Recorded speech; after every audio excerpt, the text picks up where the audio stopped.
Donald Trump's critics say he and a few violent protesters are relishing this confrontation. It makes the point they want to make. The city's mayor, Karen Bass, described the president's decision to deploy the National Guard as a dangerous escalation. What we're seeing in Los Angeles is chaos that is provoked by the administration. I want the people of Los Angeles to know that we stand with all Angelenos, no matter where you were born. The First Amendment right gives you the ability, again, to protest peacefully. But it does not give you the right to be violent, to create chaos, or to vandalize property. And that will not be tolerated. Speaking to reporters last night before boarding Air Force One, President Trump said there would be a strong response to clashes between demonstrators and police. Well, we're going to have troops everywhere. We're not going to let this happen to our country. We're not going to let our country be torn apart like it was under Biden and his auto pen. What's the bar for sending Marines? The bar is what I think it is. I mean, if we see danger to our country and to our citizens, we'll be very, very strong in terms of law and order. I've been speaking to Jose Barrera, the National Vice President of the League of United Latin American Citizens, known as LULAC, which is the largest and oldest Hispanic and Latin American civil rights organisation.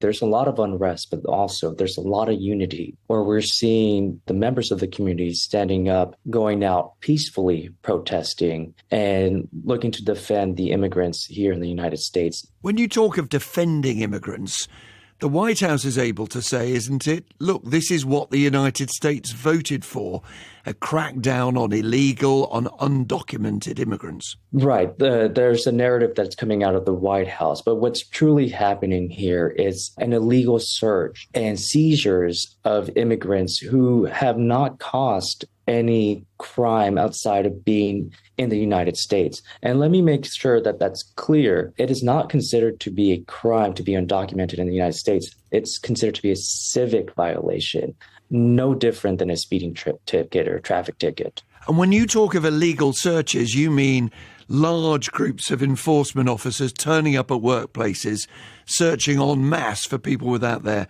documents. Correct. There is due process in this country that is being violated. Every person who is being detained should have a court-ordered ticket signed by a judge. We're not seeing that happen here. Now, you're talking about protests, peaceful protests. What do you make of those people who are not protesting peacefully? Are they playing into Donald Trump's hands? It is clear that people who are protesting in a way that's unfavorable and that is not peaceful, this is what Donald Trump wants. They want to create civic unrest. They want that to happen. Well, what we're seeing in the ground is that majority of the people here are protesting very peacefully. And it's hard to imagine outliers and individuals who are not doing so. And there are, I'm not denying that. And they will face consequences in the rule of law. However, it's very minimal. You believe that the president wants a confrontation in California in particular over this whole issue of immigration? I believe so. We've seen the National Guard being deployed in California. And let me be clear to that. There is no unmet need.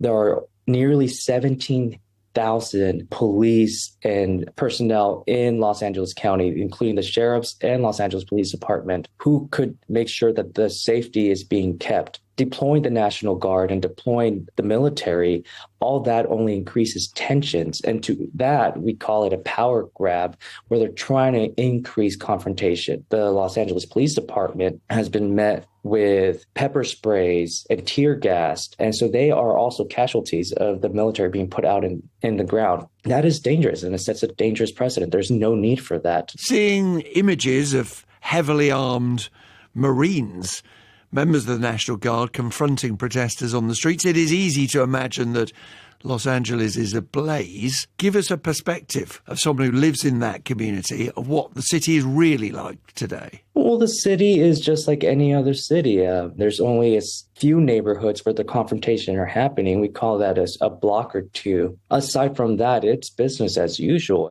Jose Barrera, National Vice President of LULAC, the League of United Latin American Citizens. Thank you for taking the time to join us. Thank you.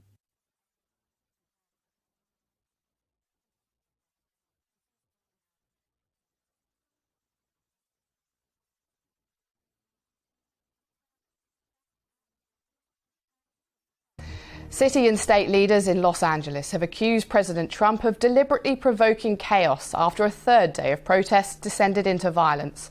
Law enforcement officers fired tear gas and rubber bullets at crowds, while some protesters torched cars and tried to block a major freeway. President Trump called for the National Guard to move in following earlier confrontations as immigration officers rounded up unauthorized migrants.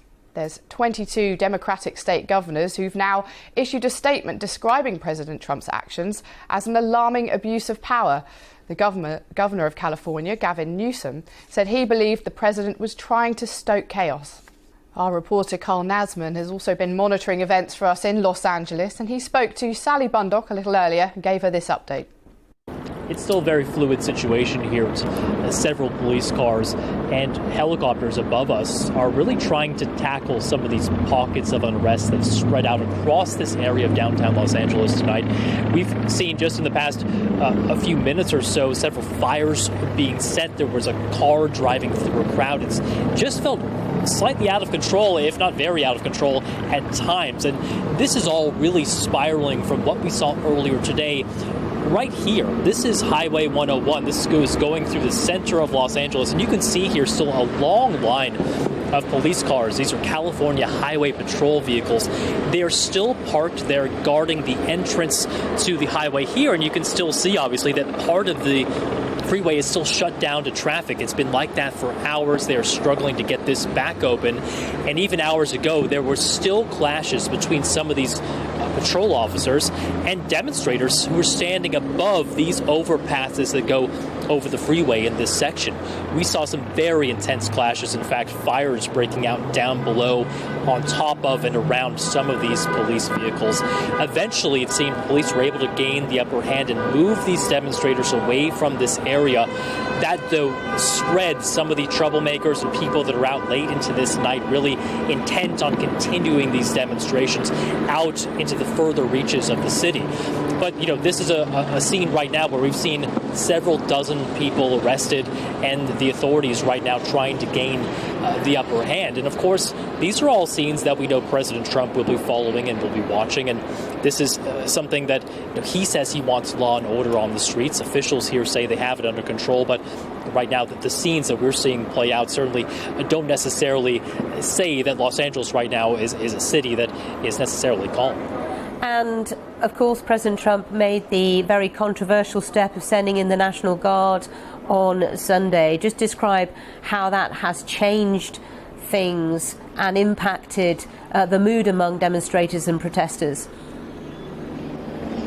Yeah, I was speaking with one demonstrator earlier on this afternoon, and she was very emotional. And she said really the spark for these protests across these 3 days in Los Angeles were those immigration enforcement actions that we saw at several locations in Los Angeles. This is a sanctuary city. It's a city made up of immigrants. It has one of the largest concentrations of undocumented migrants in the entire country. And so those immigration actions by those ICE agents, I think, really struck this community personally and struck it hard. But, you know, that was a spark. But the fuel seems to be, at least if you talk to California officials, the president's decision to federalize some of these National Guard members, send them to Los Angeles, and have them symbolically, essentially, guard the federal buildings. Because it's interesting, I should say, that even despite the amount of unrest that we have seen playing out this afternoon and this evening, we actually haven't seen the National Guard itself doing much of the responding. They're not the ones out here confronting protesters or demonstrators.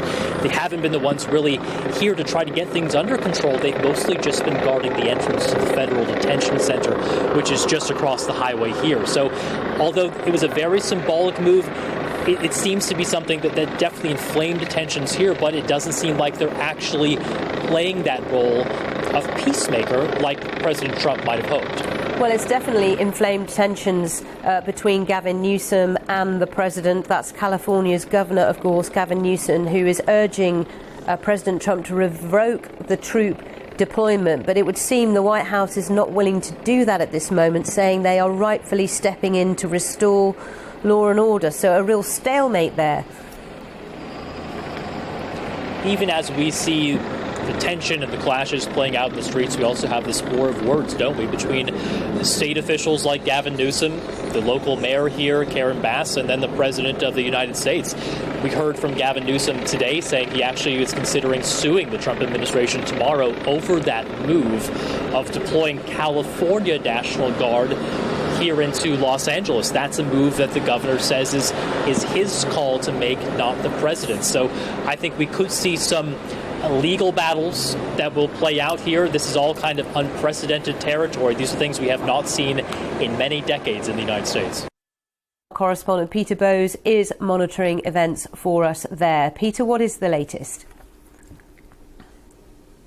Well, the streets are a lot quieter now than they were a few hours ago. It's been dark here in Los Angeles, midsummer, of course, for just about an hour. And, well, as ever, in a situation like this, there are fears that things could get worse during the nighttime hours. We've seen that before. But I think the city en masse holding its breath that they won't, and certainly the authorities have been appealing to people who've been out on the streets, mostly protesting peacefully during the day, appealing to those people to go home. We've seen sporadic skirmishes in the last couple of hours. There was one particularly ugly incident on a freeway that had been invaded by protesters a little earlier, actually blocked that freeway for a while, blocked people in their vehicles, often on Sunday afternoon, returning home after a weekend away, and they were caught up in all of this. Then there was the ugly incident that flamed the situation as soon as it was announced by the president. People feared that it could make things worse,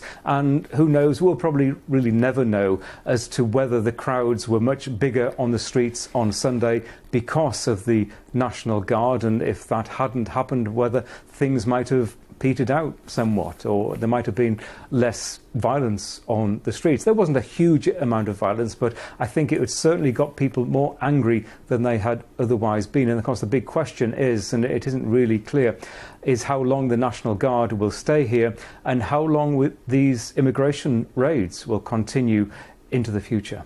And when it comes to the immigration raids themselves, just talk us through what happened on Friday that sparked this all off.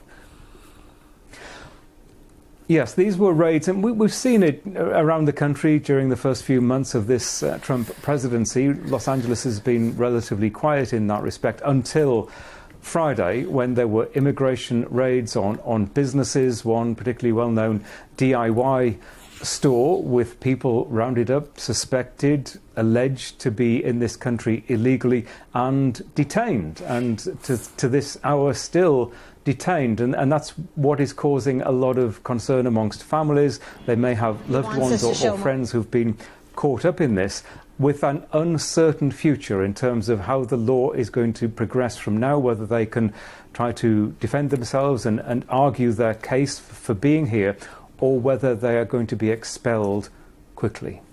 Peter, thank you very much indeed. We'll speak to you again soon. Peter Bowes there in Los Angeles. Well, let's now bring in another Peter Eliasberg, Chief Counsel